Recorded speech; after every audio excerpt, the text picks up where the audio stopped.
our caucus campaigned on in terms of moving forward with some form of Sunday shopping. We favor the legislation in its present form, don't feel that it goes far enough, but at the end of the day, Mr. Speaker, I can signal again that it will be our caucus that supports this piece of legislation. Thank you. Now a member for Cape Breton Nova. Thank you, Mr. Speaker. I'm honoured to rise today to speak about this bill, Mr. Speaker.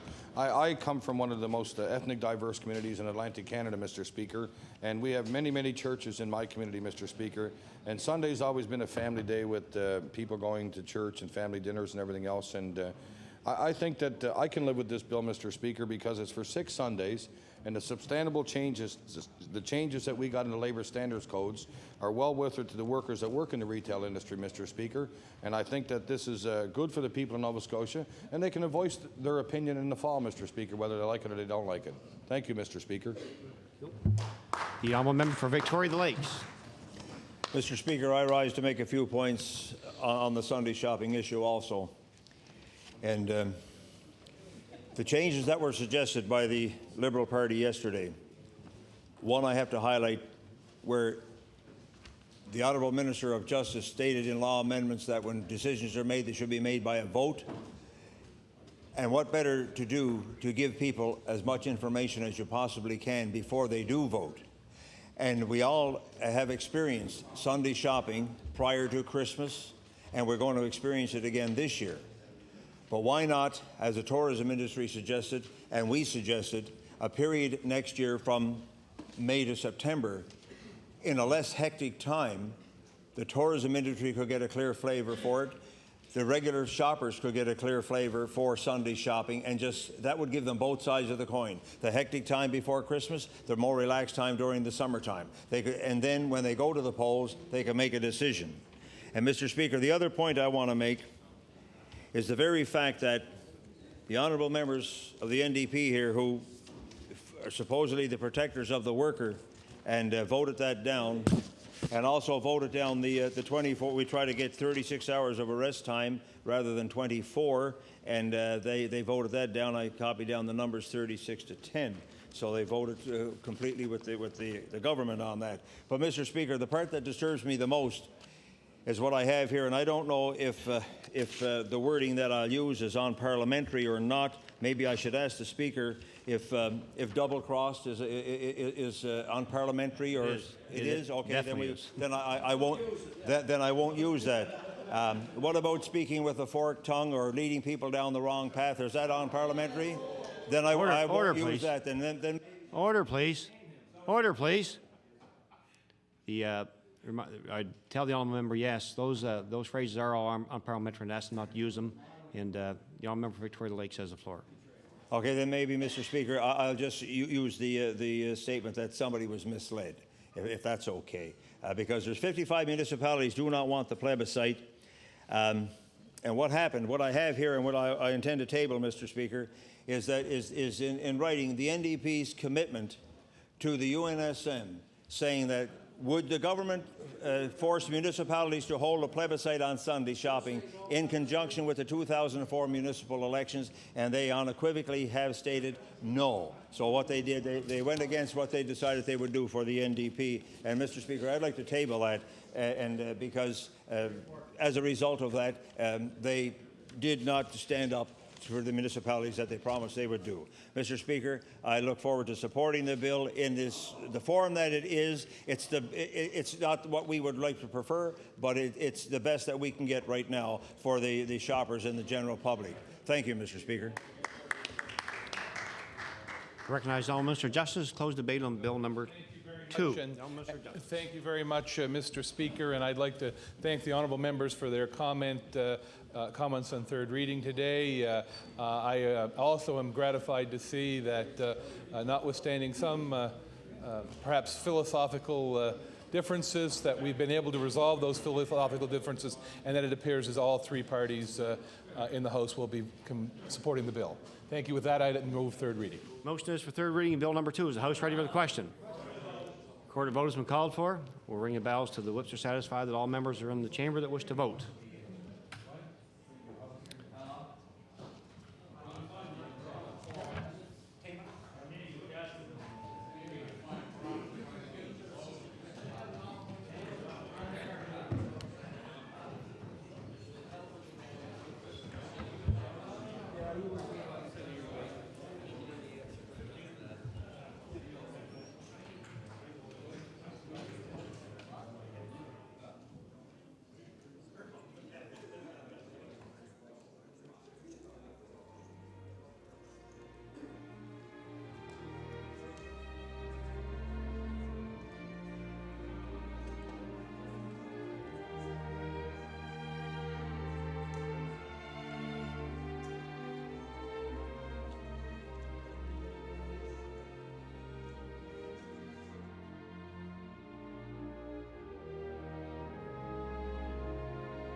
Order, please. Are the whips satisfied? The motion is on third reading of Bill number 2. A recorded vote has been called for. The clerks will call the roll. Those in favor will say yes. Those in favor against, no.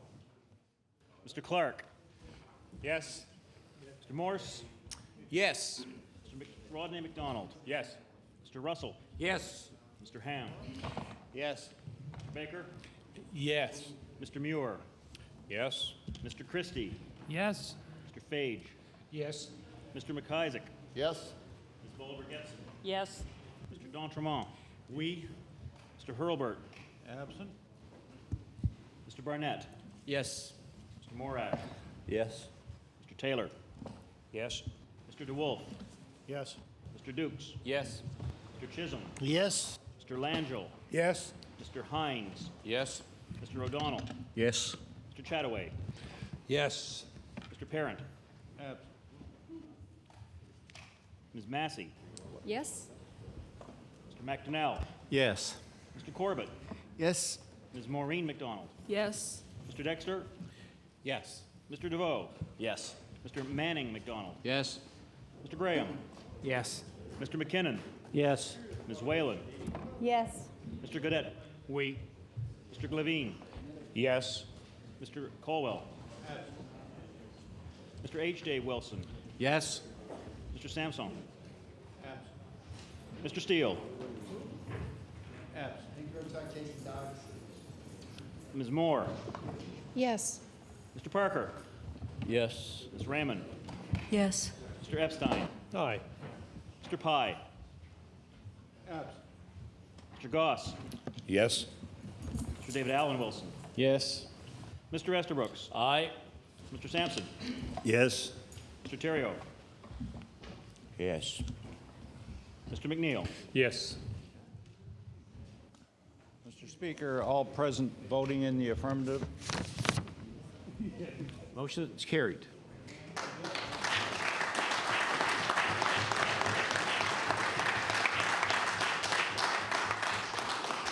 Bill 2, entitled An Act to Amend Chapter 402, the Revised Statutes 1989, the Retail Business Uniform Closing Day Act, and Chapter 246, the Revised Statutes of 1989, the Labor Standards Code. Order the bill to pass. Order the title be as read by the clerk. Order the bill be engrossed. The Honourable Government House Leader. Mr. Speaker, I believe we have an introduction first. The Honourable Minister of Agriculture and Fisheries on the introduction. Thank you, Mr. Speaker. Mr. Speaker, I'll do this introduction in French and translate it to English afterwards. Monsieur le Président, j'aimerais accueillir à notre Chambre d'Assemblée aujourd'hui un groupe d'échange de l'école de Carrefour et lié Guy Chauvel-Audin en France.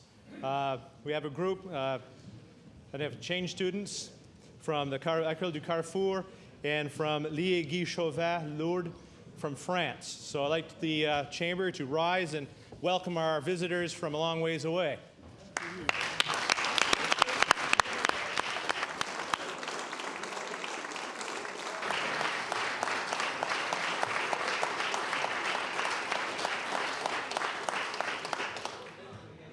Certainly welcome our special guest to the gallery today, the Honourable Government House Leader. Mr. Speaker, will you please call the order of business public bills for second reading? Public bills for second reading. Mr. Speaker, would you please call Bill number 17, the Youth Secretariat Act? Bill number 17, the Youth Secretariat Act. The Honourable Member for Cape Breton West. Thank you, Mr. Speaker, and I thank the Honourable Government House Leader for putting this on his agenda today. Very short, it's essentially a bill to require an annual report to be provided to the legislature or to the clerk of the legislature on an annual basis. It's something I know it's very important to the Minister of Education, and he will be, as I understand, including it in a broader-based policy issue on a future day. and I thank him for the opportunity to forward this, and I so move. Motion is for second reading of Bill number 17. Is the House ready for the question?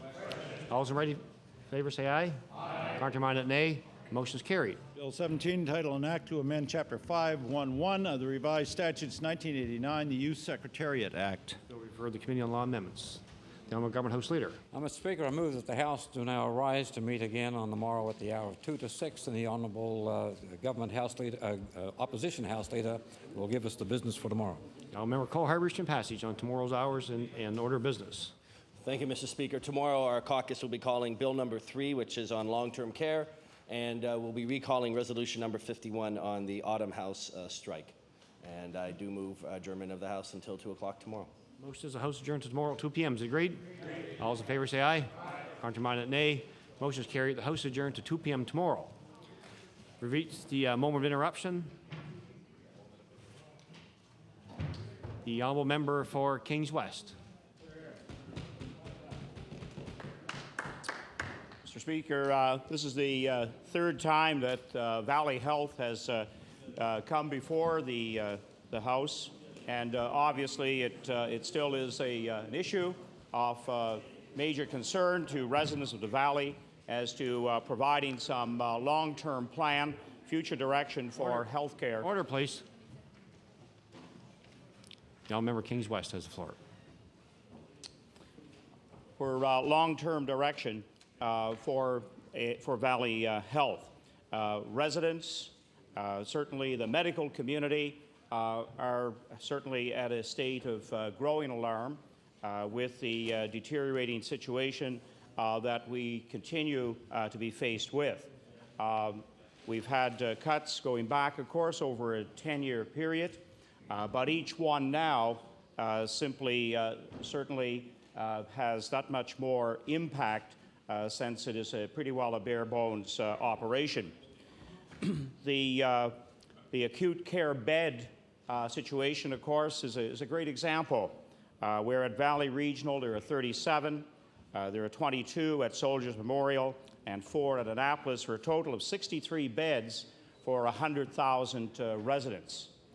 So this obviously has certainly retracted in just this past year, with almost half of the acute care beds being lost at Middleton in the spring of 2002, and 5 more just recently being taken from acute care to long-term care at Valley Regional. The timeliness, of course, of getting good care is certainly also impacted by the fact that we now do not have sufficient general practitioners in our area. To start with Middleton, we see now that, for example, a rotation of 7 days can no longer be supplied by the current staff. And Sundays are being filled by docs from the Halifax area primarily. And of course, a little aside, I suppose, in some ways, but then not so in light of current fiscal restraint, is that these doctors are paid more than the local doctors for that period of coverage. So again, it's another aggravating situation that has occurred just in the past month. Now we hear, of course, and I spoke with the president of the Nurses Union from the Valley just last weekend, and they have been told now that overtime and sick leave will not be an option for nurses in terms of getting coverage. They are developing a clinical strategic plan for when they have to look after 1 or 2 more patients than what they would have normally in ICU, emergency, or at different treatment areas of the hospital. So this again is adding to the burden of stress, and we know that stress leave among nurses in the Valley had reached again very serious proportions. $1.2 million went out for overtime due to sickness last year. And again, the President of the Nurses Union said that much was related to the stress that is a daily factor now in the lives of nurses practicing in this area. Again, during this past 4 months, surgery moved from Middleton to Valley Regional with the intent that, yes, he would have a bit more of a maybe diverse caseload, and that he would certainly be able to have plenty of operating theater time. And again, the word from the doctors in Middleton is that, in fact, he is now performing less surgeries than he did, again, because of the availability of beds moving from 42 down to 37 has impacted on the number of surgeries that can be handled in a given 24-hour period. Certainly, I would have to bring up what is now, I guess, a major concern for the base commander at 14 Wing Greenwood, and that is many of the service personnel without a family doctor. I had mentioned this last week, but I have a meeting with the base commander on November 3rd, and he put the delivery of healthcare services as the #1 topic on his agenda, because we are hearing that they have to reach the concession of not having some of the service personnel come to Greenwood because they cannot be guaranteed. I know during the campaign I probably met 200 to 300 service personnel that did not have a doctor, a family doctor in our area. And I personally believe, and I'm sure most of us do, that again, it's one of the great investments in preventative medicine, that if you have a family doctor who is taking a look over the long term at changes in your health. So 200 to 300 service personnel without a doctor, again, is alarming. I met one family. I met the mother and 3 children who kept their doctor in Montreal until they would be able to get a local doctor. And this is becoming now all too common. Of course, just in the past 4 weeks, we lost another family physician from this time the Lawrencetown area, a community that was so fortunate, in fact, to have a doctor. In this case, she happened to be the wife of the local minister, and he had an appointment in New Brunswick, so she has moved on to New Brunswick. And again, the calls started flooding in to the remaining 12 doctors in our area. And I guess that's an area that I haven't addressed and spoken about before, but as we look at the doctor situation, certainly in the western end of the District Health Authority, that is in the Middleton area, there are currently 12 doctors, and 7 of the 12 doctors are 55 years of age or older. So as we look down the road for this area, the picture is, again, not a very promising one because as Middleton or Soldiers Memorial is less for acute care, then it means that some doctors wanting to look after patients from office to, of course, admission to hospital now means that this is becoming less and less a reality and a part of their practice. So again, that age of the doctors is certainly a very, very critical aspect as we look long term at providing service in our area. So I thank you today, Mr. Speaker, for the opportunity to outline 6 or 7 of the very pressing concerns that people of the Valley, and I certainly hope to perhaps before the House rises to invite the Minister of Health to come to the Valley District Health Authority and speak with the medical community and citizens about the current state of health delivery in our area. Thank you, Mr. Speaker. Thank you. Thank you. And the Honourable Minister of Community Services. Yes, thank you, Mr. Speaker. And this Honourable Minister of Community Services also happens to live in the Annapolis Valley. And Mr. Speaker, I want to express my appreciation for the amount of work that has been done over the last 4 years, bringing attention to the concerns of the Valley. And I guess that, therefore, fundamentally, I disagree with the premise of this debate. And I'm going to read the honourable member's premise. Therefore, it be resolved that this Tory government has neglected health care throughout the Valley.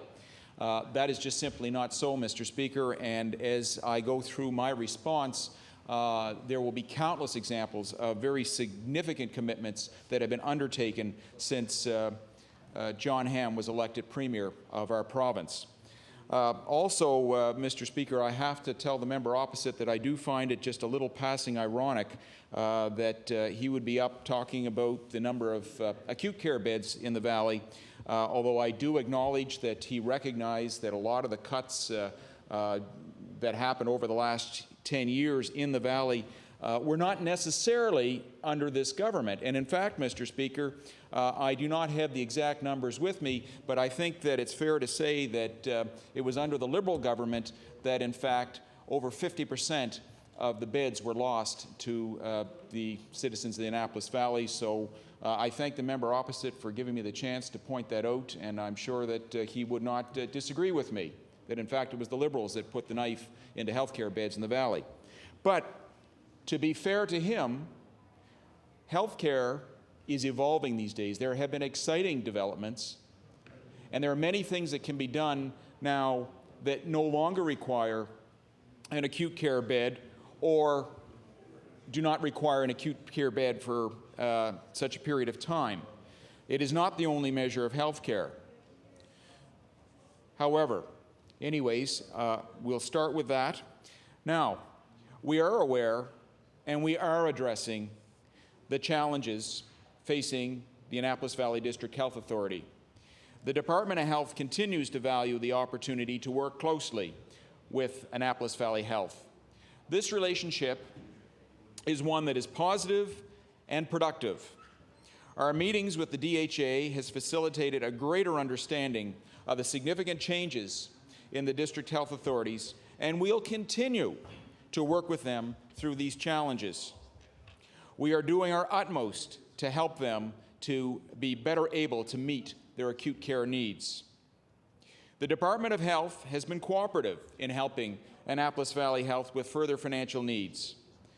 From 2001 to 2002, we increased the District Health Authority's budget by $5,637,066. That is a very significant amount of money, Mr. Speaker.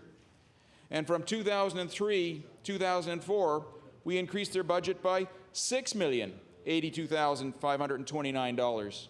Mr. Speaker, I think the honourable member opposite may have forgotten that in his part of the debate, but I would like to point it out. Furthermore, Mr. Speaker, the Department of Health has stepped in 2001, 2002 to eliminate the district's deficit of $1,213,649 and did so again in 2003 to eliminate their deficit of $2,242,671. That is another matter which I think he may have forgotten in his time during the debate. Since 2000, we have given the Annapolis Valley Health $3,066,066 in medical equipment funding, $1,764,900 in infrastructure funding, $938,815 in capital construction, and $453,084 in capital equipment. And I know that the member opposite will feel a lot more reassured when he realizes just how much the John Hamm government has invested in healthcare in the Valley. The Annapolis Valley District Health Authority received funding for a new fluoroscopic unit at Soldiers Memorial Hospital, a new CAT scan at Valley Regional, and many other pieces of equipment have been distributed throughout the district. To help right away, we have temporarily added additional beds in nursing homes in the area. And Mr. Speaker, this will free up beds in the Valley Regional Hospital, which is our acute care unit, which are now currently occupied by long-term care patients that cannot be discharged from the hospital. We are working with home care services to see how we can more effectively make sure that those who are in the most need for home support get it first.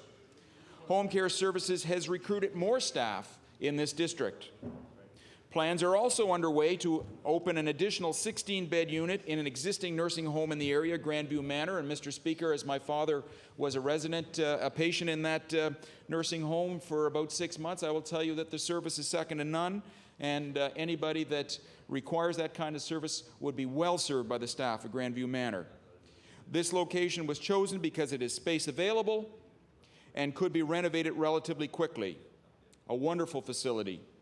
The Department of Health is in the process of reviewing the costs associated with this. Once this has been reviewed and awarded to the successful contractor, work will begin as soon as the contractor is available.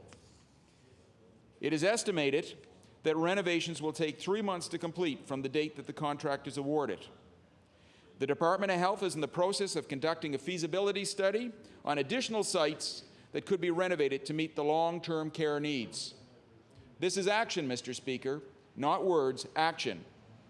In the last fiscal year, the department provided the Annapolis Valley District Health Authority with $1.5 million for renovations to Soldiers Memorial Hospital.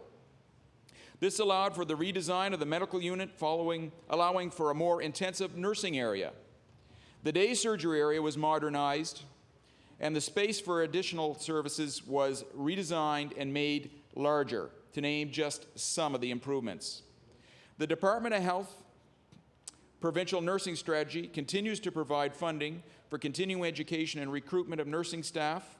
Annapolis Valley Health was successful in attracting 6 new nursing graduates and bursaries using these funds. This year, the department provided the Annapolis Valley Health with $1 million for planning for the district, including a role study. This will be crucial in the future delivery of healthcare in the Valley. This study was to help identify what services they should be providing in their facilities over the next 10 years. Mr. Speaker, we are not only dealing with the short term, but we are addressing the long-term needs of the citizens of the Annapolis Valley. In addition, within the last month, department staff from acute and tertiary care, continuing care, physician services, and the chief medical advisor have met with the district to help them look at the continuation of role planning around vascular surgery. And the department will be following up with them to examine the district's role in providing vascular surgery service. And the member opposite would be aware of that from the discussions at the last meeting between the DHA and the MLAs. The department has received the results of the role study. It is our expectation that the district will be moving to the next phase of planning, and that will include a master plan and functional program that will assist them in solving the physical space issues that they now have. Mr. Speaker, a lot of good things have been going on in the Valley. This summer, the district has also been successful in recruiting about 17 nurses and 9 doctors to existing positions within the district. Hear, hear. I would also like to point out that to the member from Kings North that I would also like to recognize my colleague from Kings North, are working hard and have been working hard to ensure the Valley receives its equitable share of funding. We have attended many meetings with the healthcare providers in the Valley. We've arranged and attended meetings over the last 4 years between the DHA and the healthcare professionals with the minister, the deputy, and senior staff. The member should know that the chair of the District Health Authority expressed appreciation for what has been done at our recent MLA meeting just this past month, and has further expressed support for the guarantee of the future 7.5% future guaranteed funding. Thank you, Mr. Speaker. Gentleman member for Halifax Needham. Thank you very much, Mr. Speaker. I want to start by thanking the member from Kings West for bringing forward this resolution for debate. This is the second opportunity I've had to speak to a resolution that focuses on the Annapolis Valley District Health Authority in particular. And I believe that there are particular issues that we need to have debated in this legislature in that District Health Authority, as well as a wider debate about the state of healthcare generally in the various health authorities around the province. This particular health authority in particular has certain features, I think, that are worthy of comment and some thoughtful critique that hopefully would lead to this government addressing some of the issues that cause a great deal of concern for residents of the Annapolis Valley. We have seen just in this fall session a number of circumstances in that area where emergency departments, for example, in some of the smaller local facilities, have not been able to perform at their maximum capacity, mostly because of physician shortages.